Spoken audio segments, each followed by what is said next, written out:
സിസ്റ്ററിന്റെ ഏറ്റവും സ്നേഹബഹുമാനപ്പെട്ട തോമാച്ച, പ്രിയപ്പെട്ട ടോണിയച്ച, പ്രിയപ്പെട്ട ഒച്ചന്മാരെ, കാപ്പിലച്ച, സ്നേഹബഹുമാനപ്പെട്ട സിസ്റ്റേഴ്സ്, പ്രിയബഹുമാനപ്പെട്ട കൈക്കാരന്മാരെ, സ്നേഹമുള്ള കമ്മിറ്റിക്കാരെ, പ്രിയപ്പെട്ട സഹോദരി സഹോദരന്മാരെ,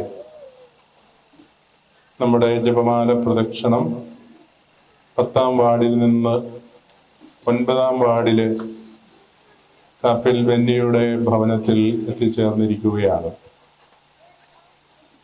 പരിശുദ്ധ മുക്തിയമ്മ നമ്മുടെ ഇടവക മുഴുവനും നമ്മെയും കൂട്ടി സഞ്ചരിക്കുകയാണ്. അമ്മ കടന്നു വരുന്ന ഇടങ്ങളിലെല്ലാം ഉണ്ണിമിശിഹായുടെ വലിയ സാന്നിധ്യവും നമുക്ക് അനുഭവപ്പെടുന്നുണ്ട്. കാരണം അമ്മയുടെ കരങ്ങളിൽ ഉണ്ണീശോയുണ്ട്. അമ്മയുടെ കരങ്ങളിൽ ഉണ്ണീശോ ഉള്ളതുപോലെ ചില വിശുദ്ധന്മാരുടെ കരങ്ങളിലും ഉണ്ണീശോ ഉണ്ട്. അങ്ങനെയുള്ളൊരു വിശുദ്ധനാണ് അന്തോനീസ് പുണ്യവാളൻ. അദ്ദേഹം ഒരിടത്ത് ധ്യാനിപ്പിക്കുമ്പോൾ ഒരു പ്രഭയുടെ ഭവനത്തിൽ താമസിച്ച് രാത്രിയിൽ പ്രാർത്ഥനാപൂർവം ചെലവഴിക്കുമ്പോൾ ആ മുറിയിൽ മുഴുവൻ പ്രകാശം കൊണ്ട് നിറഞ്ഞു. പ്രഭി ഇങ്ങനെ പലകയടിച്ചിരുന്ന മുറിയുടെ ഇടയിലൂടെ നോക്കിയപ്പോൾ അന്തോനീസ് പുണ്യവാളന്റെ കയ്യിൽ ഉണ്ണിമിശിഹായെ പിടിച്ചിരിക്കുന്നത് കണ്ടു. പിറ്റേന്ന് അതിനെക്കുറിച്ച് ചോദിച്ചപ്പോൾ ആരോടും പറയരുത് എന്നാണ് പറഞ്ഞത്. ഉണ്ണിമിശിഹ അന്തോനീസ് പുണ്യവാളന്റെ കയ്യിൽ വന്നതിനെ കുറിച്ച് പറയുന്ന കഥ ഇതാണ്.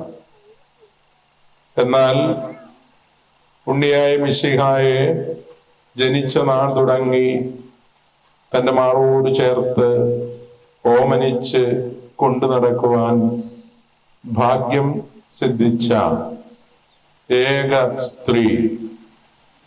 അതേ, സ്ത്രീ എന്ന് പറയുമ്പോൾ സ്ത്രീ വർഗത്തിന്റെ മുഴുവനും പ്രതിനിധിയായിട്ടാണ് പരിശുദ്ധ അമ്മയെ നമ്മൾ കാണുന്നത്. അമ്മ ഒരു സാധാരണ സ്ത്രീയല്ല, മറിച്ച് ലോകത്തിൽ ഇന്ന് വരെ ജനിച്ചിട്ടുള്ള, ഇനി ജനിക്കാനിരിക്കുന്ന എല്ലാവരുടെയും മാതാവായി തീർന്ന വ്യക്തിയാണ്. അതെങ്ങനെയാണെന്ന് നമുക്ക് നല്ലവണ്ണം അറിയാം. സെയിന്റ് എഫ്രേമിനെ പോലെയുള്ള പുണ്യവാളന്മാര്, സഭാപിതാക്കന്മാര് അമ്മയെ കുറിച്ച് പറയുമ്പോൾ രണ്ടാമത്തെ ഹൗവ എന്ന് വിശേഷിപ്പിക്കുന്നെങ്കിൽ ആദ്യത്തെ ഹൗവായും ആദ്യത്തെ ആദവും കൂടി ചേർന്നപ്പോൾ ലോകത്തിന് ശിക്ഷ കൈവന്നു. രണ്ടാമത്തെ ആദമായ ഈശോയും പരിശുദ്ധ അമ്മയും കൂടി ചേർന്നപ്പോൾ ലോകത്തിന് രക്ഷ കൈവന്നു. പാപം മൂലം അധപ്പതിച്ച മനുഷ്യവർഗത്തെ രക്ഷിക്കുവാനുള്ള ഈശോയുടെ ഉദ്യമത്തിൽ ഏറ്റവും അടുത്ത് സഹകരിച്ച വ്യക്തി എന്ന നിലയിൽ ലോകത്തിന്റെ മുഴുവൻ മാതാവായിട്ട് പരിശുദ്ധ അമ്മയെ നമ്മൾ കാണുകയാണ്. ആദ്യത്തെ സ്ത്രീ ആദ്യത്തെ പുരുഷനെ പാപം ചെയ്യുവാൻ പ്രേരിപ്പിക്കുന്നതായിട്ട് വചനം പറയുന്നെങ്കിൽ രണ്ടാമത്തെ സ്ത്രീ, രണ്ടാമത്തെ ആദത്തെ ദൈവമാർഗത്തിലൂടെ ചരിക്കുന്നതിന് ഉൾപ്രേരണ നൽകി നന്മ ചെയ്യുവാൻ, രക്ഷ നൽകുവാൻ കൂടെ നിൽക്കുകയാണ്. ആദ്യത്തെ സ്ത്രീക്കും ആദ്യത്തെ പുരുഷനും അവരുടെ പ്രവൃത്തിയുടെ ഫലം ഉടനടി അനുഭവിക്കേണ്ടി വന്നു, പാപത്തിന്റെ ഫലം.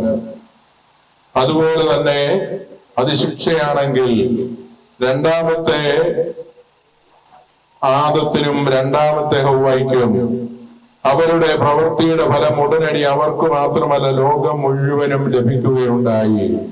രക്ഷയുടെ അനുഭവം, രക്ഷയുടെ അനുഭവം പകരുന്ന തിരുക്കുമാരന്റെ ബലി അർപ്പണം. നമുക്കറിയാം, ഈശോയുടെ ബലി വഴിയാണ് നമുക്ക് രക്ഷ കിട്ടിയത്.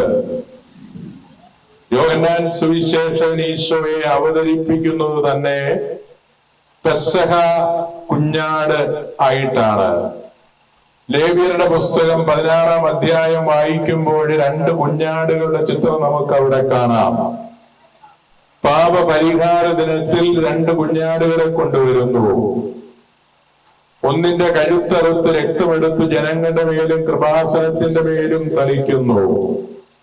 അത് ജനത്തിന്റെ പാപം നീക്കിക്കളയുന്ന കുഞ്ഞാടാണ്. മറ്റൊന്നിന്റെ ചെവിയിൽ പാപമോതി മരുഭൂമിയിലേക്ക് ഓടിക്കുന്നു. അത് ജനത്തിന്റെ പാപം സംവഹിക്കുന്ന കുഞ്ഞാടാണ്.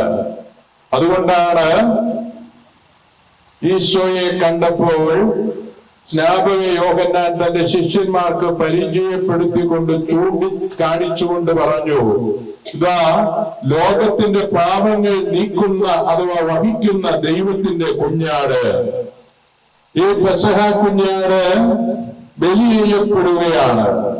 അതുകൊണ്ടാണ് എഫ്രേം പുണ്യവാളൻ പറയുന്നത്, കൊല ചെയ്യപ്പെട്ടവരിൽ ബലിയായി തീർന്നതിനെ. ഒരുപാട് ആളുകൾ കൊല ചെയ്യപ്പെട്ടിട്ടുണ്ടെങ്കിലും അവരുടെ ആരുടെയും മരണം ഒരു ബലിയായി തീർന്നിട്ടില്ല. അവന്റെ മരണം ബലിയായി തീരുവാൻ തക്കവണ്ണം അവൻ തന്നെ സമർപ്പിക്കുകയാണ്. എന്തുകൊണ്ട് ബലിയായി തീർന്നു എന്ന് ചോദിച്ചാൽ നമുക്ക് പറയുവാൻ സാധിക്കും, അവൻ സമരസാലയെ ഏൽപ്പിച്ചു കൊടുക്കുകയാണ്. പരിശുദ്ധ കുർബാനയിൽ നമ്മൾ ചൊല്ലുന്നുണ്ടല്ലോ, അത് കുർബാനയുടെ സ്ഥാപന വിവരണങ്ങൾക്ക് പശ്ചാത്തലമായിട്ട് നമ്മൾ അനുസ്മരിക്കുകയാണ്. താൻ ഏൽപ്പിച്ചു കൊടുക്കപ്പെട്ട രാത്രിയിൽ ഈശോ നിർമ്മലമായ തൃക്കരങ്ങളിൽ അപ്പുകൊടുത്തു. താൻ ഏൽപ്പിച്ചു കൊടുക്കപ്പെട്ട രാത്രിയിൽ 3 വിധത്തിലാണ് അവൻ ഏൽപ്പിച്ചു കൊടുക്കപ്പെട്ടത്. ഒന്ന്, പിതാവ് പുത്രനെ ഏൽപ്പിച്ചു കൊടുക്കുന്നു. ഗത്സമനിൽ അത് തീവ്രമായിട്ടുള്ള വേദനയിൽ, അതിശൈത്യമേറിയ അന്തരീക്ഷത്തിൽ, രോമകൂപങ്ങളിലൂടെ വിയർപ്പ് തുള്ളിയിൽ രക്തത്തുള്ളികളായിട്ട് ഒലിച്ചിറങ്ങുവാൻ തക്കവണ്ണ ഹൃദയവ്യതയോടുകൂടി പ്രാർത്ഥിച്ചു, പിതാവേ, കഴിയുമെങ്കിൽ ഈ പാനപാത്രം എന്നിൽ നിന്ന് അകറ്റണമേ. അടുത്ത വാചകത്തിൽ പറഞ്ഞു, എങ്കിലും എന്റെ ഇഷ്ടമല്ല നിന്റെ ഇഷ്ടം നിറവേറട്ടെ. അത് പറയാൻ കാരണം ഈശോയ്ക്ക് നല്ലവണ്ണം അറിയാമായിരുന്നു, താൻ വന്നത് കുരിശിൽ മരിക്കുന്നതിന് വേണ്ടിയിട്ടാണ്. തന്റെ യാത്ര കുരിശിലേക്കാണ്. ലൂക്കാസ് സുവിശേഷകൻ ഈശോയുടെ ജീവിതത്തെ മുഴുവൻ ഒരു യാത്രയായി ചിത്രീകരിക്കുമ്പോൾ അത് ജെറുസലേമിലേക്കുള്ള യാത്രയായിട്ടാണ് ചിത്രീകരിക്കുന്നത്. ജെറുസലേമിൽ സംഭവിക്കേണ്ടത് പീഡാനുഭവവും സഹനവും മരണവുമാണെന്ന് വ്യക്തമായിട്ട് മനസ്സിലാക്കിക്കൊണ്ട്, തന്റെ ജീവിതത്തിന്റെ പരമാവധി മനസ്സിലാക്കിക്കൊണ്ട് യാത്ര ചെയ്യുന്ന കർത്താവിന്റെ ചിത്രമാണ് ലൂക്കാസ് സുവിശേഷകൻ ഇവിടെ അവതരിപ്പിക്കുക. അതെ, ഈശോ അതറിഞ്ഞിരുന്നു. അതുകൊണ്ട് പിതാവ് പുത്രനെ കൈയാളിക്കുമ്പോൾ നമുക്ക് കാണാം, ഈശോയുടെ ചുറ്റും ശത്രുക്കളുണ്ട്. യോഹന്നാൻ സുവിശേഷകന്റെ സുവിശേഷത്തിന്റെ ആദ്യ ഭാഗം നമ്മൾ വായിക്കുമ്പോൾ നമുക്കറിയാം, ഈശോയിൽ വിശ്വസിക്കുന്ന വലിയൊരു സമൂഹമുണ്ട്. അതോടൊപ്പം തന്നെ ഈശോയുടെ ശത്രുക്കളുടെ എണ്ണവും വർദ്ധിച്ചു വരികയാണ്. വിശ്വാസികളുടെ എണ്ണം വർദ്ധിച്ചു വരുന്നതിനോടൊപ്പം ശത്രുക്കളുടെ എണ്ണവും വർദ്ധിച്ചു വരികയാണ്. അതുകൊണ്ട് തന്നെ ശത്രുക്കൾ തക്കം നോക്കിയിരിക്കുകയാണ് അവരെ കൈയാളിക്കുവാൻ, അവരെ ഫലമേൽപ്പിച്ചു കൊടുക്കുവാൻ. അതുകൊണ്ട് രണ്ടാമത്തെ ഏൽപ്പിക്കൽ എന്ന് പറയുമ്പോൾ ശത്രുക്കൾ അവരെ ഏൽപ്പിച്ചു കൊടുത്തു. ഇതിനേക്കാൾ അധികമായിട്ട് നമ്മൾ മനസ്സിലാക്കേണ്ട ഒരു യാഥാർത്ഥ്യം, ഈ 2 ഏൽപ്പിക്കലിനൊപ്പം അല്ലെങ്കിൽ അതിനേക്കാൾ മെച്ചമായിട്ട് മനസ്സിലാക്കേണ്ടത് ഈശോ സ്വയം ഏൽപ്പിച്ചു കൊടുക്കുന്ന ആ സംഭവമാണ്. ഈശോ സ്വയം ഏൽപ്പിച്ചു കൊടുത്തു. അതാണ് വാസ്തവത്തിൽ ശക്തമായിട്ടുള്ള ഏൽപ്പിക്കൽ. ആരും നിർബന്ധിച്ചിട്ടല്ല. യോഹന്നാന്റെ സുവിശേഷം വായിക്കുമ്പോൾ നമുക്ക് ആ സുവിശേഷം മനസ്സിലാക്കാൻ സാധിക്കുന്നത്, ഈശോയെ യോഹന്നാൻ ശ്ലീഹ എപ്പോഴും അവതരിപ്പിക്കുന്നത് സർവശക്തനായ സർവ്വതും അറിയുന്ന ദൈവം എന്നത് കുറഞ്ഞൊന്നും യോഹന്നാന് സ്വീകാര്യമല്ല. അതുകൊണ്ട് തന്നെ തന്നെ ഒറ്റിക്കൊടുക്കാനിരിക്കുന്നവരെ കുറിച്ച് പറയുന്ന സന്ദർഭങ്ങളിലെല്ലാം യോഹന്നാൻ ശ്ലീഹ പറയും, അതാരാണെന്ന് അവൻ അറിഞ്ഞിരുന്നു. യോഹന്നാൻ 3 പ്രാവശ്യം യൂദാസിനെ കുറിച്ച് പരാമർശിക്കുമ്പോഴെല്ലാം ഈയൊരു യാഥാർത്ഥ്യം കൂടി അവതരിപ്പിക്കുന്നുണ്ട്. ആദ്യം പരാമർശിക്കുന്നത് യോഹന്നാന്റെ 6-ാം അധ്യായത്തിലാണ്. യോഹന്നാന്റെ 6-ാം അധ്യായത്തിലേക്ക് വരുമ്പോൾ നമ്മൾ കാണുന്നത് അപ്പം ഭക്ഷിച്ച തൃപ്തരായ ജനങ്ങൾ ഈശോയെ അന്വേഷിച്ച് ഈശോയുടെ പുറകെ വരുന്നതാണ്. അവരുടെ മുഖത്ത് നോക്കി ഈശോ പറയുകയാണ്, നിങ്ങൾ തന്നെ അന്വേഷിച്ച് വന്നിരിക്കുന്നത് അടയാളങ്ങൾ കണ്ടതുകൊണ്ടല്ല, അപ്പം തിന്നാനുള്ള ആക്രാന്തം കൊണ്ടാണ്, അപ്പം തിന്ന് തൃപ്തരായതുകൊണ്ടാണ്. അവരുടെ മുഖത്ത് നോക്കി ഈശോ എന്ന് പറഞ്ഞപ്പോൾ അവർക്ക് നീരസമുണ്ടായി. അവർ ഈശോയെ വിട്ടു പോകുന്ന അവസ്ഥയിലേക്ക് വന്നു. ആളുകൾ പോകുമ്പോൾ ഈശോയുടെ വാക്കുകളുടെ മൂർച്ച പറയുന്നില്ല. അവിടുന്ന് പഠിപ്പിച്ച സത്യം തറപ്പിച്ചുറപ്പിച്ചുറക്കെ പറയുകയാണ്. സത്യം സത്യമായി ഞാൻ നിങ്ങളോട് പറയുന്നു, എന്റെ ശരീരം ഭക്ഷിക്കുകയും രക്തം പാനം ചെയ്യുകയും ചെയ്യുന്നവരെ മരിച്ചാലും ജീവിക്കും. അതെ, അവിടെ ഈശോ തറപ്പിച്ചുറപ്പിച്ച് പറയാൻ ഉപയോഗിക്കുന്ന ഒരു വാക്കാണ് ആമേൻ. ആമേൻ, ആമേൻ, I say to you, unless you eat my flesh and drink my blood, you have no life in you. അതെ, ഉറപ്പിച്ചു പറയുകയാണ്. ഈ പശ്ചാത്തലത്തിലാണ് അവസാനം ഈശോ ചോദിക്കുന്നത്, നിങ്ങളും പോകുന്നില്ലയോ? ആളുകൾ പോകുന്നത് കാണുമ്പോൾ തന്റെ കൂടെ നിൽക്കുന്ന ശിഷ്യന്മാരെ എങ്ങനെയെങ്കിലും കൂടത്തിൽ നിർത്തിക്കൊണ്ട് തന്റെ ആഗ്രഹങ്ങൾ സാധിച്ചെടുക്കുവാനുള്ള രാഷ്ട്രീയക്കാരുടെ നിലപാടുള്ള കർത്താവിന്റെ നിലപാട് മറിച്ച് താൻ പറഞ്ഞ സത്യത്തിലേക്ക് പൂർണ്ണമായ ബോധ്യത്തിലേക്ക് വരുന്ന ആളുകൾ മാത്രം എന്റെ കൂടെ നിന്നാൽ മതി, അല്ലാത്തവർക്ക് പോകാം. അതുകൊണ്ടാണ് അവരോട് ചോദിച്ചത്, നിങ്ങളും പോകുന്നില്ലയോ? പത്രോസിന്റെ മറുപടിയാണ് നമ്മൾ കേൾക്കുന്നത്. എവിടേക്ക് പോകാൻ? നിത്യജീവന്റെ വചസ്സുകൾ നിന്റെ പക്കലുണ്ട്. പിന്നെ ഞങ്ങൾ എവിടേക്കാണ് പോകേണ്ടത്? അപ്പോഴാണ് ഈശോ പറയുന്നത് യൂദാസിനെ കുറിച്ചുള്ള പരാമർശം. നിങ്ങൾ വിശ്വസിക്കുന്നെങ്കിലും എല്ലാവരും വിശ്വസിക്കുന്നില്ല. നിങ്ങളിൽ ഒരുവൻ പിശാചാണ്. നിങ്ങളൊരുവൻ പിശാചാണ്. എല്ലാ കാലത്തും നമുക്ക് പിശാചിനെ ഒരു പ്രത്യേക ജീവിയായിട്ട് മനസ്സിലാക്കാനാണ് ഇഷ്ടം. ഇപ്പൊ ഇവിടെ ഇരിക്കുന്ന നമ്മുടെ ബഹുമാനപ്പെട്ട സിസ്റ്റേഴ്സിനോട് ഒരു ഫാൻസി ഡ്രസ്സിന് ഒരു കൊച്ചിനെ ചെലുത്താനാക്കി സ്റ്റേജിൽ കയറ്റാവോ എന്ന് ചോദിച്ചു കഴിഞ്ഞാൽ ഒരു 3 മിനിറ്റ് കൊണ്ട് അവര് ശരിയായ രീതിയിൽ അതിനെ അലങ്കരിച്ച് സ്റ്റേജിൽ കയറ്റും. നമുക്ക് എല്ലാവർക്കും അറിയാം. ഈ കുട്ടികളുടെ ചോദിക്കുക ഒരു ചെകുത്താന്റെ കളർ എന്നാന്ന് ചോദിച്ചാൽ നിങ്ങൾക്ക് എല്ലാവർക്കും അറിയാം. ചെകുത്താന്റെ കളർ എന്താ? കറുത്ത. അപ്പൊ കറുത്ത കളർ, നല്ല കറുപ്പുള്ളവരെയൊക്കെ ചെകുത്താനെ പോലെ കാണാൻ പറ്റുമോ? അതാണ് അടുത്ത ചോദ്യം. ചെകുത്താന് കറുപ്പുണ്ട്, പിന്നെ ചെകുത്താന്റെ രൂപയെന്ന് ചോദിച്ചാൽ നമുക്ക് കൃത്യമായിട്ട് അറിയാം. അവന് വാലുണ്ട്, ചെകുത്താന് വാലുണ്ട്, വാല് പിടിപ്പിക്കും. പിന്നെ എന്തുണ്ട്? കൊമ്പുണ്ട്. എല്ലാം അറിയാം, എല്ലാവർക്കും അറിയാം. കൊമ്പുണ്ട്. ഇവിടെ എത്രയോ ചെകുത്താന്മാരെ സ്റ്റേജിൽ കയറ്റിയിരിക്കുന്നു. അപ്പൊ കൊമ്പുണ്ട്, തേറ്റായുണ്ട്. അപ്പൊ അതിന്റെ ചെകുത്താനെ കുറിച്ചുള്ള നല്ല ഒരു കാഴ്ചപ്പാട് നമുക്കുണ്ട്. നമ്മൾ അങ്ങനെ ചെകുത്താനെ നമ്മിൽ നിന്ന് വേറിട്ട് കയറ്റുകയാണ് സ്റ്റേജില്. അതെ, എങ്കിൽ നമുക്ക് ചോദിക്കാം, വെളുത്ത ചെകുത്താന്മാരുണ്ടോ? ഇവിടെയാണ് കർത്താവിന്റെ വചനം ശ്രദ്ധിച്ചു കേൾക്കേണ്ടത്. നിങ്ങളിൽ ഒരുവൻ പിശാചാണ്. നമ്മൾ ബൈബിളിൽ കാണുന്ന ചെകുത്താന് കൊമ്പില്ല, വാലില്ല, മറിച്ച് അവൻ വൈറ്റാണ്, വെളുമ്പനാണ്, വെളുത്ത പിശാചാണ്. അല്ലെ, എങ്ങനെയാണ് പിശാചായി തീരുന്നത്? നിങ്ങളിൽ ഒരുവൻ പിശാചാണ്. അവന് മനുഷ്യനാണ്.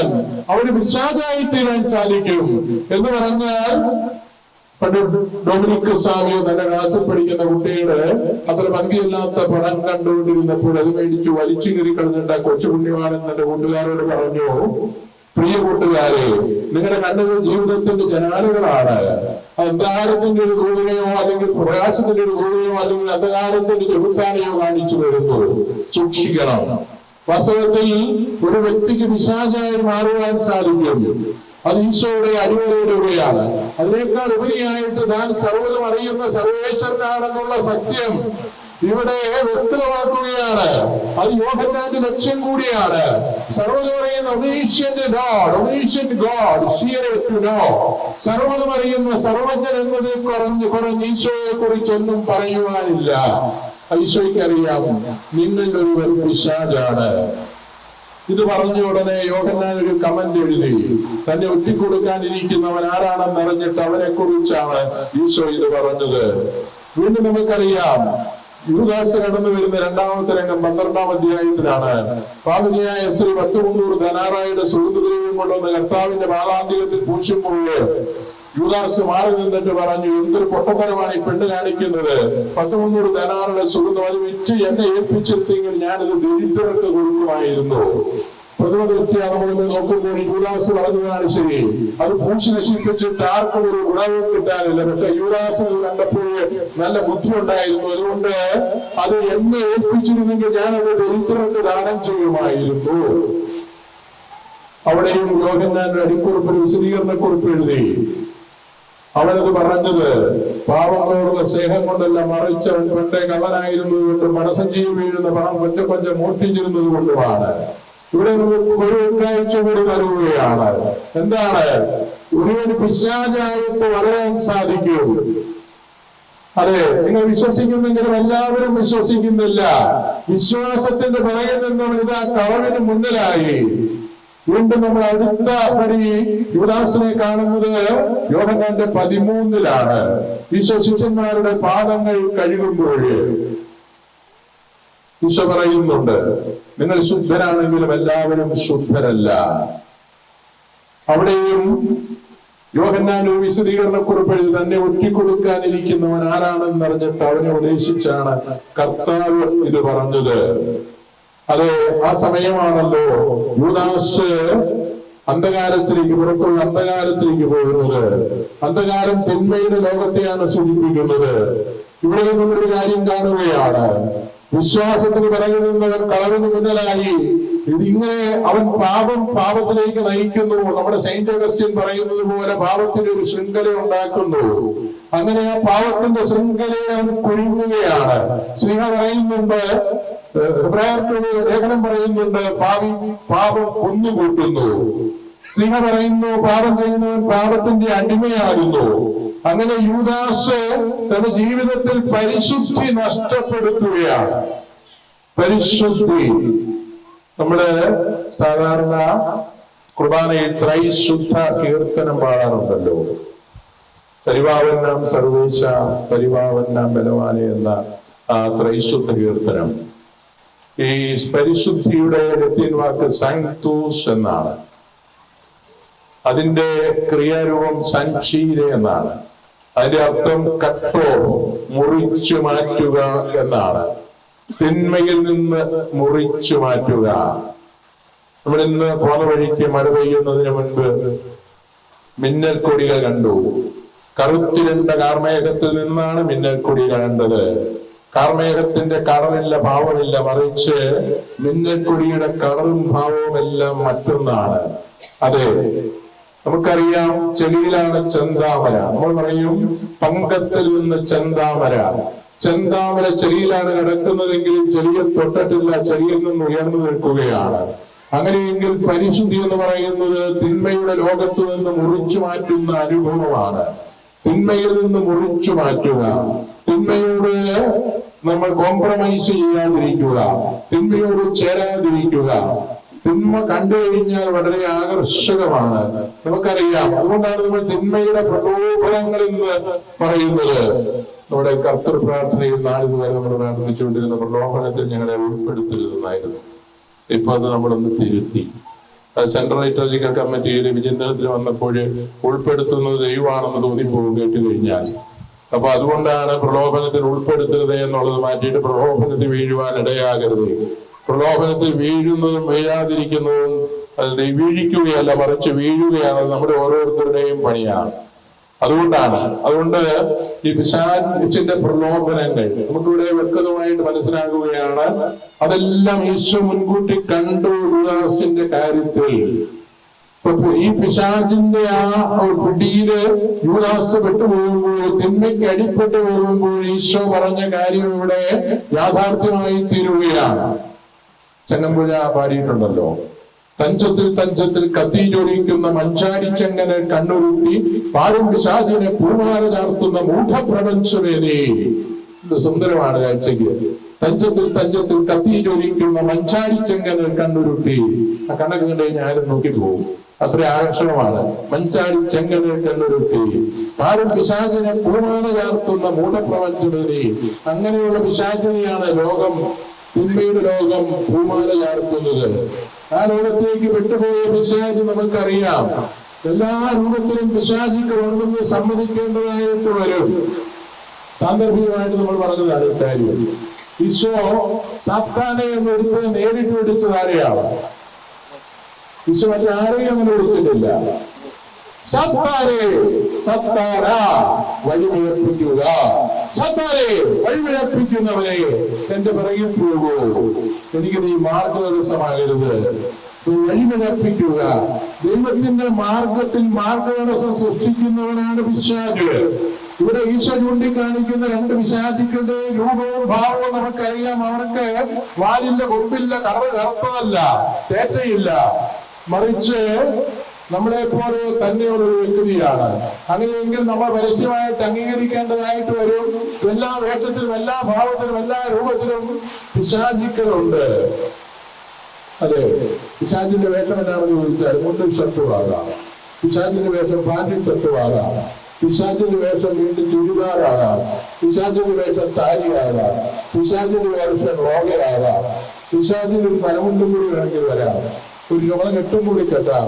എന്ന് പറഞ്ഞാൽ ആർക്കും ഏത് സമയവും പിശാചിന്റെ വശം ചേരാം. കർത്താവിന്റെ ശിഷ്യന്മാർ 12 പേര് ഒരു പിശാചായി തീർന്നെങ്കിൽ ആർക്കും പിശാചിന്റെ വശം ചേർന്ന് പിശാചായി തീരാനുള്ള സാധ്യതയുണ്ട്. അതോടെ നിൽക്കട്ടെ. നമ്മൾ പറഞ്ഞു വന്നത് യോഹന്നാൻ സുവിശേഷകൻ ഈശോയെ കുറിച്ച് സംസാരിക്കുമ്പോൾ വിട്ടുവീഴ്ചയില്ലാതെ പഠിപ്പിക്കുന്ന ഒരു കാര്യമുണ്ട്. അവിടുന്ന് സർവശക്തനാണ്, സർവ്വതും അറിയുന്ന സർവശക്തനാണ്. ഈശോയെ പിടിക്കാൻ വരുന്ന ഒരു രംഗമുണ്ടല്ലോ. ആ രംഗം നമ്മൾ മനസ്സിരുത്തി വായിച്ചാൽ ഏറ്റവും സുന്ദരമായിട്ട് അവതരിപ്പിക്കുന്നത് യോഹന്നാനാണ്. ഒരു വടക്കൻ വീരഗാഥ എന്ന് പറയുന്ന ഒരു സിനിമ ഉണ്ടായിരുന്നല്ലോ, പഴയ സിനിമയാണ്. നിങ്ങളിൽ പലരും ഈ വടക്കൻ വീരഗാഥ കണ്ടിട്ടുണ്ടാവും. അവിടെ ചതിയൻ ചന്തു എന്ന് പറയുന്നവൻ, ചന്തു ആ വേഷം ചെയ്യുന്നത് മമ്മൂട്ടിയാണ്. അവസാനം ചതിയനാണെന്ന് മനസ്സിലാക്കുന്ന മക്കൾ ചന്തുവിനെ വാൾപ്പയറ്റിൽ തോൽപ്പിച്ച് കൊല്ലാനായിട്ടുള്ള പരിശ്രമം നടത്തുകയാണ്. ചന്തു തോക്കുന്നില്ല, ജയിച്ചു നിൽക്കുകയാണ്. അവസാനം തോറ്റു കൊടുക്കുകയാണ്. തോറ്റു കൊടുക്കുന്നതിന് മുൻപ് അദ്ദേഹം പറയുന്ന ഒരു വാചകമുണ്ട്, ചന്തു ചതിയനല്ല മക്കളെ, ചന്തു ചതിയനല്ല മക്കളെ. വാസ്തവത്തിൽ യോഹന്നാന്റെ ഈശോയെ പിടിക്കുന്ന ആ രംഗം നമ്മൾ നോക്കിക്കഴിഞ്ഞാൽ ഏതാണ്ട് ഇതുപോലെ ആ പിടിക്കുന്ന രംഗത്തിലും വിജയശൈലാളികനായിട്ട് നിലകൊള്ളുന്നത് ഈശോ തന്നെയാണ്. ഈശോയെ പിടിക്കാൻ വരുന്നവരോട് ഈശോ ചോദിക്കുകയാണ്, നിങ്ങൾ ആരെയാണ് അന്വേഷിക്കുന്നത്? നസ്രായനായ ഈശോ എന്ന് പറയുകയും അവർ പുറകോട്ട് മറിഞ്ഞു വീഴുകയുമാണ്. ഈശോയുടെ ചോദ്യം ആവർത്തിക്കുന്നു. അവർ നിസ്സഹായരായിത്തീരുന്നു. ഈ അവസരത്തിൽ ഈശോ പറയുകയാണ്, നിങ്ങൾ എന്തിനാണ് അന്വേഷിക്കുന്നതെങ്കിൽ ഇവരെ പോകുവാൻ അനുവദിക്കുക. നിങ്ങൾ എന്തിനാണ് അന്വേഷിക്കുന്നതെങ്കിൽ ഇവരെ പോകുവാൻ അനുവദിക്കുക. അത് ഈശോ സ്വയം ഏൽപ്പിച്ചു കൊടുക്കുകയാണ്. ഈശോ സ്വയം ബലിയായി അർപ്പിക്കുകയാണ്. അതുകൊണ്ടാണ് എഫ്രൈം പുണ്യവാളൻ പറഞ്ഞത്, കൊല ചെയ്യപ്പെട്ടവരിൽ ബലിയായി തീർന്നത് നീ. അവന്റെ ബലി കാൽവരിയിൽ നടക്കുമ്പോൾ അവന്റെ കുരിശു മരണത്തിന്റെ സമയത്ത് കുരിശിന്റെ ചുവട് നിൽക്കുന്ന അമ്മയെ കുറിച്ചുള്ള ചിന്തയാണ് നമ്മൾ ഈ ദിവസം ധ്യാനിക്കുന്നത്. കുരിശിന്റെ ചുവട് നിൽക്കുന്ന അമ്മ, നമുക്കറിയാം അമ്മയ്ക്ക് മാലാഖ കൊടുത്ത വാഗ്ദാനങ്ങളൊന്നും അതേപടി പാലിക്കപ്പെടുന്നില്ല. വലിയ വാഗ്ദാനങ്ങളാണല്ലോ കൊടുത്തിരുന്നത്, വലിയ പ്രതീക്ഷയാണല്ലോ നൽകിയിരുന്നത്. എന്തെല്ലാം കാര്യങ്ങളാണ് തന്റെ മകനെ കുറിച്ച് പറഞ്ഞത്. ദാവീദിന്റെ സിംഹാസനത്തിൽ രാജാവായിട്ട് വാഴും, അവന്റെ രാജ്യത്തിന് അതിരുകളുണ്ടായിരിക്കുകയില്ല. ഇത്രമാത്രം മോഹനസുന്ദരമായിട്ടുള്ള ചിന്തകൾ മകനെ കുറിച്ച് പറഞ്ഞെങ്കിൽ അവസാനം കണ്ടെത്തുന്നത് പറഞ്ഞ ചിന്തകൾക്ക് തുല്യമായ ഒരു രാജാവിനെയല്ല. നമുക്കറിയാം ഈശോയുടെ ജനനം മുതൽ അവസാനം വരെ അമ്മ വാസ്തവത്തിൽ അനുഭവിക്കുന്നത് വ്യഥയാണ്. അമ്മ അനുഭവിക്കുന്നത് ദുഃഖമാണ്. ജനിച്ച സമയം തുടങ്ങി അമ്മ യാതന അനുഭവിക്കുകയാണ്. അമ്മയുടെ 7 വ്യാകുലങ്ങൾ നമുക്കറിയാം, അതൊന്നും ഞാനിവിടെ പറയുന്നില്ല. അതിന്റെ എല്ലാത്തിന്റെയും പൂർത്തീകരണമാണ് കാൽവരിയിൽ തന്റെ പൊന്നോമന മകൻ ക്രൂശിതനായി കിടക്കുന്ന ആ ദാരുണ രംഗത്തിന് സാക്ഷ്യം വഹിക്കേണ്ടി വരിക. അങ്ങനെ നിൽക്കുന്ന അമ്മയുടെ ഒരു സ്വഭാവം മാത്രമാണ് ഇവിടെ ഇന്ന് പരാമർശിക്കുവാൻ ഉദ്ദേശിക്കുന്നത്. അങ്ങനെ നിൽക്കുന്ന, അങ്ങനെ കിടക്കുന്ന ഈശോയെ കണ്ടിട്ട് അമ്മയ്ക്ക് എന്താണ് പറയാനുള്ളത്? അമ്മ എന്താണ് പറയേണ്ടത്? ഇവിടെയുള്ള നമ്മളാണെങ്കിൽ എന്ത് പറയും? വാസ്തവത്തിൽ ഈശോയെ കുരിശിൽ തറയ്ക്കുന്നത് കൂട്ടുനിന്ന പുരോഹിത പ്രമുഖന്മാരെ, ഇരുമ്പ് കവചവും ഉരുക്ക് തൊപ്പിയും ധരിച്ച പടയാളികളെ, ജനപ്രമാണികളെ, ഫരീസയരെ, ഇവരെല്ലാവരെയും വാറൂരാതെ ചീത്ത പറയുകയും ശപിക്കുകയും ചെയ്യേണ്ട സമയമാണ് ഈ സമയം. അതെ, കുരിശിൽ കിടക്കുന്ന ഈശോയുടെ അതേ സ്വഭാവം, ദൈവ സ്വഭാവത്തിൽ തന്നെ അമ്മ ദൈവത്തിന്റെ മകളായിട്ട് സാക്ഷ്യം വഹിക്കുന്നത് കുരിശിൽ നിൽക്കുന്ന തന്റെ സ്വഭാവത്തിലൂടെയാണ്. അവരോട് ആരോടും അമ്മയ്ക്ക് യാതൊരു പരാതിയുമില്ല. അവരെ കുറിച്ചൊന്നും അമ്മയുടെ അധരങ്ങളിൽ നിന്ന് ചീത്ത കേൾക്കുന്നില്ല. പലപ്പോഴും ഞാൻ ഓർക്കാറുണ്ട്, പാണ്ഡവ യുദ്ധത്തിന് ശേഷം ആ യുദ്ധക്കളത്തിലൂടെ കടന്നു പോകുന്ന ഗാന്ധാരി, ആ ഗാന്ധാരിയുടെ വിലാപം നമുക്കറിയാം. കബന്ധങ്ങളുടെ, അത് ശവശരീരങ്ങളുടെ നടുവിലൂടെ നടക്കുമ്പോൾ മക്കള് പൊന്നോമനകളെ കണ്ട് ഹൃദയം പൊട്ടി കടന്നു ചെല്ലുമ്പോഴേ അതിന്റെ ഒരറ്റത്ത് നിൽക്കുന്ന ശ്രീകൃഷ്ണനും ശേഷിച്ചിരിക്കുന്ന പാണ്ഡവന്മാരെ തന്റെ പിറകിലേക്ക് മാറ്റി നിർത്തി കഴിയുമ്പോൾ ഈ ശ്രീകൃഷ്ണനെ നോക്കിയിട്ട് ഗാന്ധാരി പറയുന്ന ഒരു വിലാപം, എനിക്ക് തോന്നുന്നു പണ്ട് പഠിച്ച കവിത, അത് സ്കൂൾ കാലത്ത് പഠിച്ചതാണ്. അത് രേഖപ്പെടുത്തിയിരിക്കുന്നത് ഇങ്ങനെയാ: മുടിഞ്ഞു പോകില്ല നീയും തവ വംശവും പന്തീരാണ്ട് ചൊല്ലുമ്പോൾ. കണ്ടോ, അത്രമാത്രം തീർത്താൽ തീരാത്ത പകയും ദേഷ്യവും വെറുപ്പും വിദ്വേഷവും എല്ലാം മനസ്സിലും. കുരിശിന്റെ ചുവട്ടിൽ നിൽക്കുന്ന അമ്മയുടെ ഹൃദയത്തിൽ ഇങ്ങനെയുള്ള ഒന്നുമില്ല. കുരിശിൽ കിടക്കുന്ന ഈശോയുടെ സ്വഭാവം നമുക്കറിയാം. അതെ, അവിടുന്ന് പഠിപ്പിച്ചത് ലോകത്തിന്റെ സോഷ്യലിസം അല്ല, മറിച്ച് സ്വന്തം ദൈവത്തിന്റെ സോഷ്യലിസമാണ്. ദൈവത്തിന്റെ സോഷ്യലിസവും ലോകത്തിന്റെ സോഷ്യലിസവും തമ്മിലുള്ള വ്യത്യാസം എന്താണെന്ന് അറിഞ്ഞിരിക്കുന്നത് നല്ലതാണ്. ലോകത്തിന്റെ സോഷ്യലിസം നമുക്കറിയാം, അത് ലെനിനിസമാണ്, കമ്മ്യൂണിസമാണ്, മാവോയിസമാണ്. ഇങ്ങനെയുള്ള ഇസത്തിലൂടെ എല്ലാം ലോകത്തിന്റെ സോഷ്യലിസം കാണുന്നത് വർഗ സമരങ്ങളുടെ ചരിത്രത്തിലൂടെയാണ്. ഉള്ളവരും ഇല്ലാത്തവരും തമ്മിലുള്ള യുദ്ധത്തിലൂടെയാണ്, സമരത്തിലൂടെയാണ്. അത് രക്തരൂക്ഷിത വിപ്ലവമാണ്. എന്നാൽ ഈശോ പഠിപ്പിച്ച വിപ്ലവം എന്ന് പറയുന്നത് ദൈവത്തിന്റെ വിപ്ലവമാണ്. പരിശുദ്ധ അമ്മ സാക്ഷ്യപ്പെടുത്തിയത് ദൈവത്തിന്റെ വിപ്ലവമാണ്. ദൈവത്തിന്റെ വിപ്ലവത്തിന്റെ പ്രത്യേകത എന്ന് പറയുന്നത് അത് രക്തരഹിത വിപ്ലവമാണ്.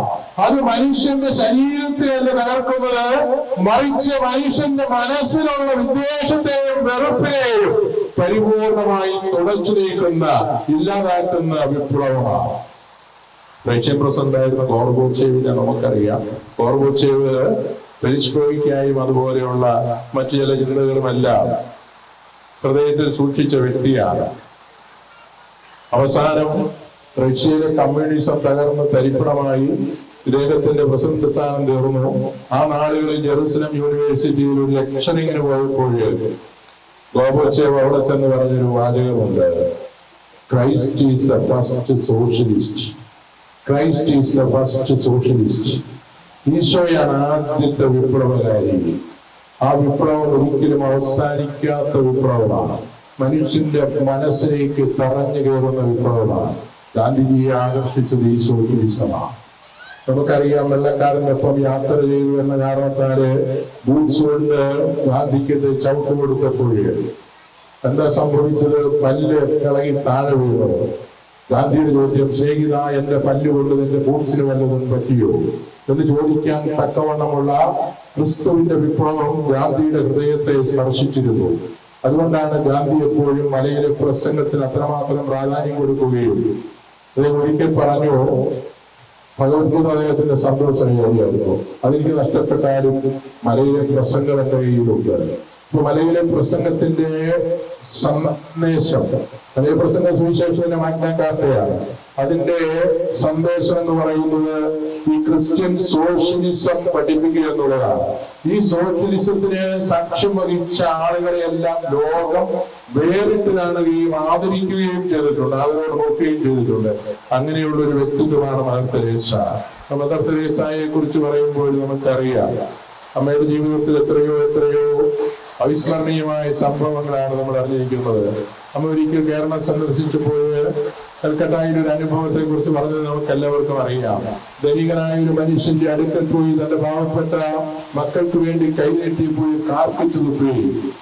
യാതൊരു ഭാവഭേദവുമില്ലാതെ അത് സാവകാശം ഇങ്ങനെ കൈപൊതിഞ്ഞിട്ട് അതെന്റെ പോക്കറ്റിലേക്ക് ഇട്ടുകൊണ്ട് പറഞ്ഞു, ഇത് എനിക്ക് വേണ്ടി. അതിന്റെ അടുത്ത് വീണ്ടും കൈനീട്ടി, ഇനി എന്റെ മക്കൾക്ക് വേണ്ടി. അമ്മയുടെ കൂടുതൽ ഒരു കന്യാസ്ത്രീ കൂടി ഉണ്ടായിരുന്നു. ആ കന്യാസ്ത്രീ ഭയന്ന് വിറച്ചു. അമ്മയുടെ ലോകയിൽ പിടിച്ചു വലിച്ചു. അയാൾ അപ്രത്യക്ഷമായപ്പോൾ അയാളെ കഥ കുട്ടിയെടുത്തിട്ട് അകത്തേക്ക് പോയി. അമ്മ അവിടെ തന്നെ നിന്നു. കുറെ കഴിഞ്ഞപ്പോൾ ഒരു പണം എടുത്തുകൊണ്ട് വന്നിട്ട് അമ്മയ്ക്ക് കൊടുത്തിട്ട് പറഞ്ഞു, all doors of my house are open for you. You can come at any time. എന്റെ വീടിന്റെ എല്ലാ വാതിലുകളും ഗേറ്റുകളും നിനക്ക് വേണ്ടി തുറന്നിടപ്പെട്ടിരിക്കുന്നു. എപ്പോ വേണമെങ്കിലും ഇവിടെ വരാം. ഇതാണ് ഡോൺ ബോസ്കോ പഠിപ്പിച്ച സോഷ്യലിസം. ഈശോയുടെ സോഷ്യലിസം തന്നെയാണ് ഡോൺ ബോസ്കോ ഏറ്റുപാടിയത്. അടികൊണ്ടല്ല, വടികൊണ്ടല്ല, സ്നേഹം കൊണ്ട്. അത് ഇതാണ് വാസ്തവത്തിൽ ഇവിടെ മദർ തെരേസ പഠിപ്പിച്ചത്. ഈശോയുടെ ജീവിതത്തിലെ അവിസ്മരണീയമായ രംഗങ്ങൾ നമ്മളോട് ചോദിച്ചാൽ നമുക്കറിയാം. ആത്മഗുരുവിനെ വഞ്ചിക്കുന്ന യൂദാസിനെ ലോകം മുഴുവൻ വഞ്ചകാദ്രോഹി എന്ന് വിളിക്കാനാണ് ഇഷ്ടപ്പെടുന്നത്. അവന്റെ മുഖം അടച്ചത് കൊടുത്താൽ പോലും ആരും കർത്താവിനെ കുറിച്ച് ഒന്നും പറയുന്നില്ല. അത് അവൻ അത്യാവശ്യമായിരുന്നു എന്ന് മാത്രമേ ഉള്ളൂ.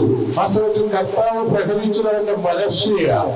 സ്നേഹിത, ചുംബനം കൊണ്ടാണോ നിന്റെ ഗുരുവിനെ ഒറ്റിക്കൊടുക്കുന്നത്? സ്നേഹിത എന്ന വിളിയുടെ ശബ്ദം കേട്ടപ്പോഴേ സൂര്യമുന കറങ്ങി ഇറങ്ങുന്നത് പോലെ വാസ്തവത്തിൽ യൂദാസിന്റെ ഹൃദയത്തിലേക്ക് കറങ്ങി തുളഞ്ഞിറങ്ങിയപ്പോൾ അവന് പിടിച്ചെടുക്കാൻ സാധിച്ചില്ല. അവൻ വെളിവായിൽ നിലവിളിച്ചുകൊണ്ട് ഓടുകയാണ്. അതെ, അത്തരത്തിലുള്ള ചിന്തയാണ് ഇവിടെ. നമുക്കറിയാം, പത്രോസ് ഈശോയുടെ മുമ്പിൽ തന്റെ പ്രമാണിത്വം കാണിക്കുന്നതിനും തന്റെ കഴിവ് കാണിക്കുന്നതിനും വേണ്ടി പറഞ്ഞു, ആരൊക്കെ ഉപേക്ഷിച്ചിട്ട് പോയാലും ഞാൻ എന്നെ ഉപേക്ഷിക്കുന്ന പ്രശ്നമില്ല, അത് വേറെ ആളെ അന്വേഷിക്കണമെന്ന് വീരസ്യം മുഴങ്ങിയ പത്രോസ്.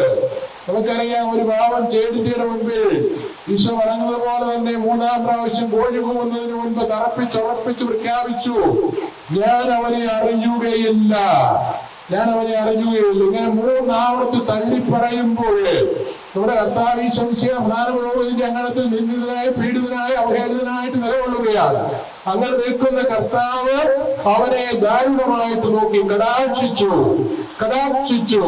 രൂക്ഷമാക്കി നോക്കിയിട്ട് അവനെ ശരിക്കും തെളിവെടുക്കേണ്ട സമയമാണ്. നിന്നോട് ഇന്നലെ ഞാൻ പറഞ്ഞതല്ലേ, നാണം കെട്ട പത്രോസേ എന്ന് ചോദിക്കേണ്ട സമയത്ത് അവനെ കരുണാപൂർവ്വം കടാക്ഷിച്ചു. ആ കടാക്ഷമാണ് ക്രിസ്ത്യൻ സോഷ്യലിസത്തിന്റെ സത്ത. ആ നോട്ടം അവന്റെ ഹൃദയത്തിലേക്ക് ആഴത്തിൽ തുറഞ്ഞു കയറുകയാണ്. അവന് വലിയ മാറ്റം സംഭവിക്കുകയാണ്. അവൻ കരയുകയാണ്.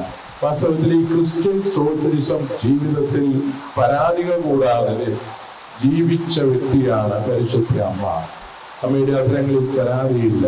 പലപ്പോഴും നമുക്കറിയാം, നമുക്ക് ഇഷ്ടമില്ലാത്ത ആളുകളെ കുറിച്ച് എന്തെങ്കിലും നെഗറ്റീവായിട്ട് പറയാൻ കിട്ടിക്കഴിഞ്ഞു കഴിഞ്ഞാൽ എത്ര താല്പര്യത്തോടെയാണ് നമ്മളത് പറഞ്ഞു പരത്തുന്നത്. നാട് മുഴുവനും വ്യാപിപ്പിക്കുന്നതിന് വേണ്ടിയിട്ട് കിട്ടുന്ന വേദികളിലല്ല നമ്മൾ പല പ്രസംഗങ്ങളിലും രാഷ്ട്രീയ പ്രസംഗങ്ങളൊക്കെ കേൾക്കുന്നതാണ്. എനിക്ക് ഇഷ്ടമില്ലാത്തവരെ അങ്ങേയറ്റം മോശമായിട്ട് ചിത്രീകരിക്കുന്നതിന് നോക്കിയിരിക്കുക. ഒരു അവസരം കിട്ടിക്കഴിഞ്ഞാൽ ഉള്ളതുമില്ലാത്തതെല്ലാം പറഞ്ഞു പിടിപ്പിക്കുകയും ചെയ്യും.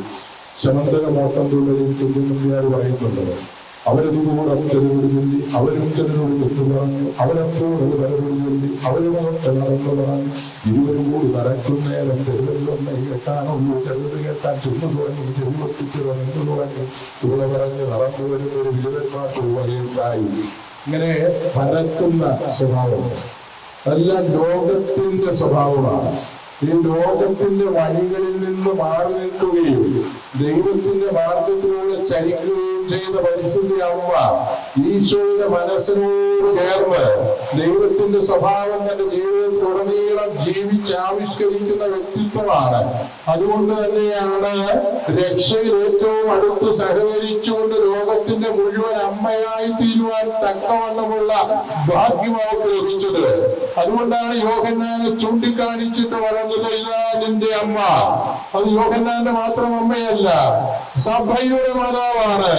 അതെ, ദൈവത്തിന്റെ സ്വഭാവം തന്റെ ജീവിതത്തിലുടനീളം ജീവിച്ചാവിഷ്കരിച്ച് ദൈവത്തെ സാക്ഷ്യപ്പെടുത്തിയ അമ്മ നമ്മുടെയും അമ്മയാണ്. ആ അമ്മയുടെ മാർഗത്തിലൂടെ നമ്മൾ നടന്നു നീങ്ങുകയാണ്. ആ സഹോദരി, നടപ്പ് നമ്മുടെ സ്വഭാവത്തെ മാറ്റിമറിക്കേണ്ടതാണ്. ക്രിസ്ത്യൻ സോഷ്യലിസത്തിലേക്ക് നമ്മൾ വളരേണ്ടതാണ്. ലോകത്തിന്റെ സോഷ്യലിസത്തിൽ നിന്ന് നമ്മുടെ മനസ്സ് മോചനം നേടേണ്ടതാണ്. നമുക്ക് ഈ ദിവസം പരിശുദ്ധ അമ്മയോട് പ്രാർത്ഥിക്കാം. അമ്മേ മാതാവേ, നിന്റെ മാർഗത്തിലൂടെ ചരിക്കുവാനും ഈശോ പഠിപ്പിച്ച സോഷ്യലിസം, ഈശോ ജീവിച്ച സോഷ്യലിസം, അതെ, ഫസ്റ്റ് സോഷ്യലിസ്റ്റ് എന്ന് ഗോർബച്ചേവിനെ പോലുള്ള ആൾക്കാർ വിശേഷിപ്പിച്ച ഈശോ, ആ ഈശോയുടെ സോഷ്യലിസം നീ ജീവിച്ചതുപോലെ, നീ ഞങ്ങളെ പഠിപ്പിച്ചതുപോലെ, നീ ഞങ്ങൾക്ക് കാണിച്ചു തന്നതുപോലെ ഞങ്ങളും മനസ്സിലാക്കുവാൻ, ഉൾക്കൊള്ളുവാൻ, ഞങ്ങളുടെ ജീവിതത്തിൽ അത് പകർത്തുവാൻ, അങ്ങനെ ഞങ്ങളും ഈശോയുടെ സാക്ഷിയാകുവാൻ, ആ രക്ഷയുടെ അനുഭവത്തിലേക്ക് കടന്നു വരുവാൻ, ആ രക്ഷയിൽ പങ്കുവറ്റുവാൻ അമ്മേ മാതാവേ ഞങ്ങൾക്കും ഇടയാക്കണമേ. അമ്മ ഞങ്ങൾക്ക് വേണ്ടി പ്രാർത്ഥിക്കണമേ എന്ന് നമുക്ക് അപേക്ഷിക്കാം. സ്നേഹമുള്ളവരെ, നമ്മൾ ഇന്ന് ഈ 9-ാം വാർഡിൽ എത്തിച്ചേർന്നിരിക്കുമ്പോൾ നന്ദിയോടെ ഓർക്കട്ടെ, ഈ വാർഡിലെ ഉത്തരവാദിത്തപ്പെട്ട എല്ലാ ആളുകളും ഈ ഒരു ദിവസം മനോഹരമാക്കി തീർക്കുന്നതിന് വേണ്ടി നന്നായിട്ട് പണിയെടുത്തു. നമ്മുടെ കമ്മിറ്റിക്കാരെല്ലാവരും, ഇവിടെ കമ്മിറ്റിക്കാരായിട്ടുള്ള ഓരോരുത്തരെയും ഞാൻ ഓർക്കുകയാണ്. അറിയാം, നമുക്ക് നമ്മുടെ ജീസ് ഉണ്ട്, കൈകാര്യം ബഹുമാനപ്പെട്ട നമ്മുടെ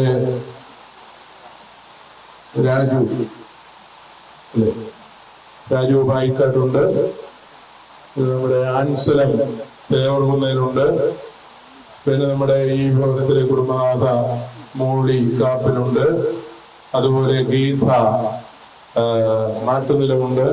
അവരെല്ലാം ഞാൻ സ്നേഹപൂർവ്വം ഓർക്കുന്നു. അവരുടെ എല്ലാ പ്രവർത്തനങ്ങൾക്കും ഇടവക സമൂഹത്തിന്റെ പേരില്, അച്ഛന്മാരുടെ പേരില് നന്ദി അർപ്പിക്കുന്നു. അവരോട് ചേർന്ന് പ്രവർത്തിച്ച ഭാരവാഹികളെ ഓർക്കുന്നു.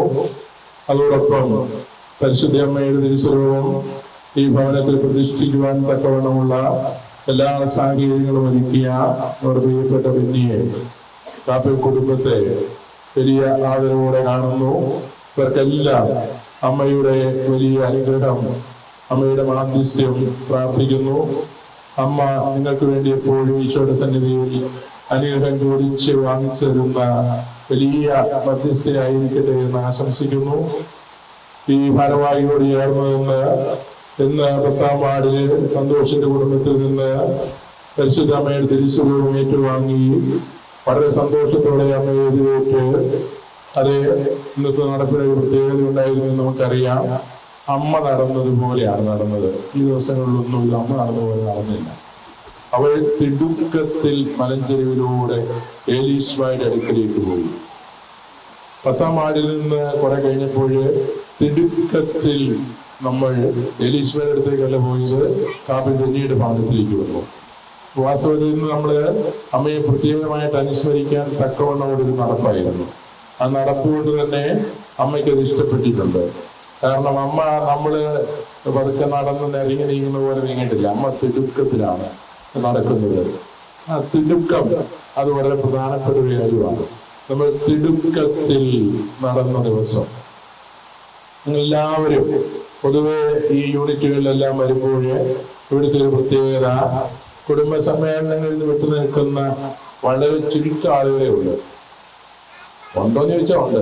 അച്ഛൻ്റെ പേര് പറയാന്ന് വെച്ചാൽ പേര് പറയാം. പെരുവ നിൽക്കാൻ നാണക്കേടാവും, അവർക്ക് വിഷമാവും.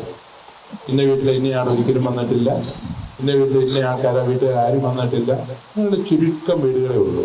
അത് ഈ യൂണിറ്റുകളുടെ ഒരു പ്രത്യേകതയാണ്. നിങ്ങളെല്ലാവരും ഒരുമിച്ച് നിൽക്കുന്നു. ഒരു മനസ്സ് ആദിമസഭയുടെ ഒരു ശൈലിയാണ്, ഏക മനസ്സും ഏക ഹൃദയവും. പിന്നെ രണ്ടാമത്തെ ഒരു ഭാഗം ഇനിയും പൂർത്തീകരിക്കാനുണ്ട്. അവരുടെ ഇടയിൽ ദാരിദ്ര്യ ദുഃഖങ്ങൾ അനുഭവിക്കുന്ന ആരും ഉണ്ടായിരുന്നില്ല. അത് നമ്മുടെ ഇടവകയിൽ പൊതുവെ രണ്ടാമത്തെ ഭാഗം നമ്മൾ വിസ്മരിച്ചിരിക്കുന്നതാണ്. അവരുടെ ഇടയിൽ ദാരിദ്ര്യ ദുഃഖങ്ങൾ അനുഭവിക്കുന്ന ധാരാളം ആളുകളുണ്ട്.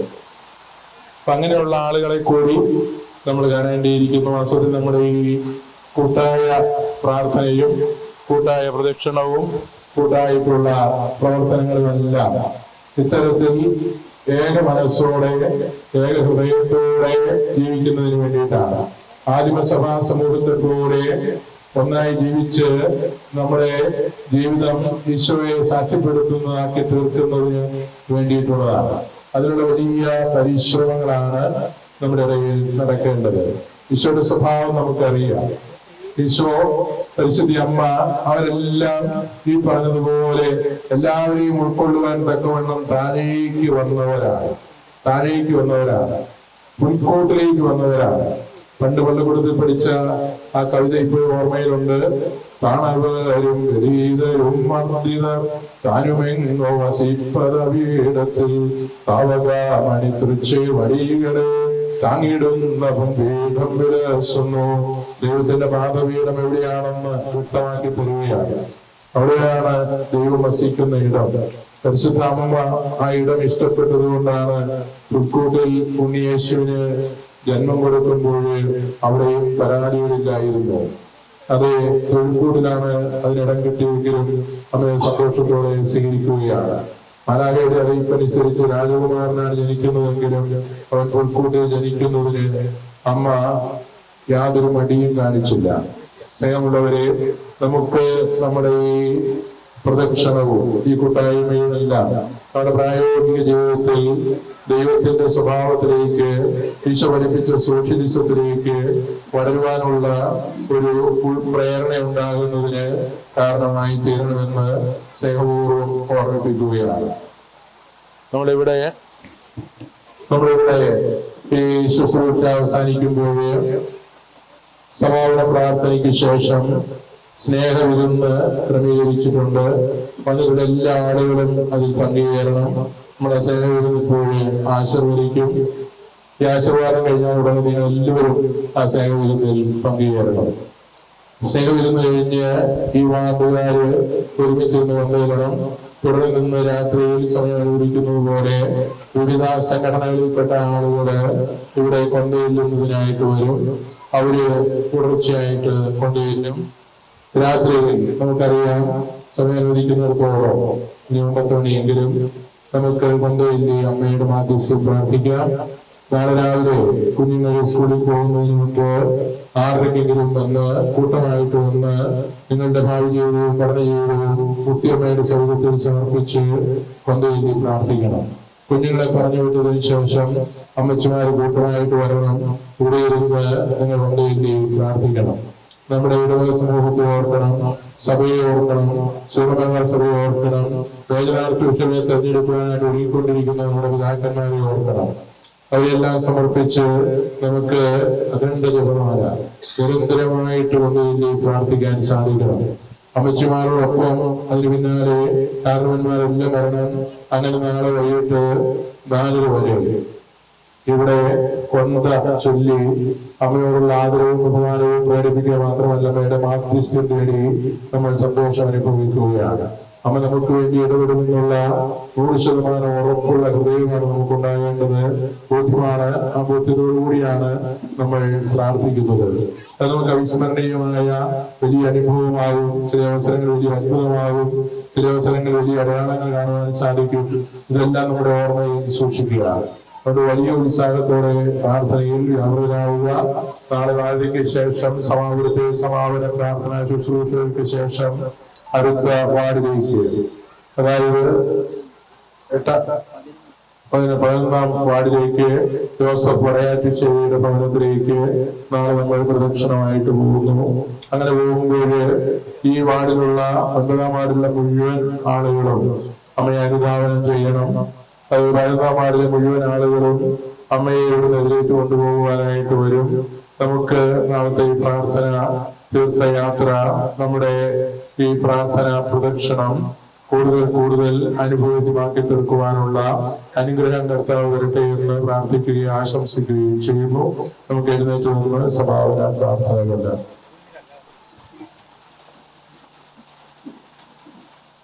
ഞങ്ങളുടെ കർത്താവേ, ഞങ്ങളുടെ ദൈവമേ, പരിശുദ്ധ മുഖ്യമന്ത്രിയുടെ തിരുസഭവും സംഭവിച്ച് ഞങ്ങൾ നടത്തിയ പ്രദക്ഷിണവും പ്രാർത്ഥനാ ശുശ്രൂഷകളും ഞങ്ങൾക്ക് അനുഗ്രഹീതമാക്കി തീർക്കണമേ. അവിസ്മരണീയമായ ദൈവാനുഭവം പകരണമേ.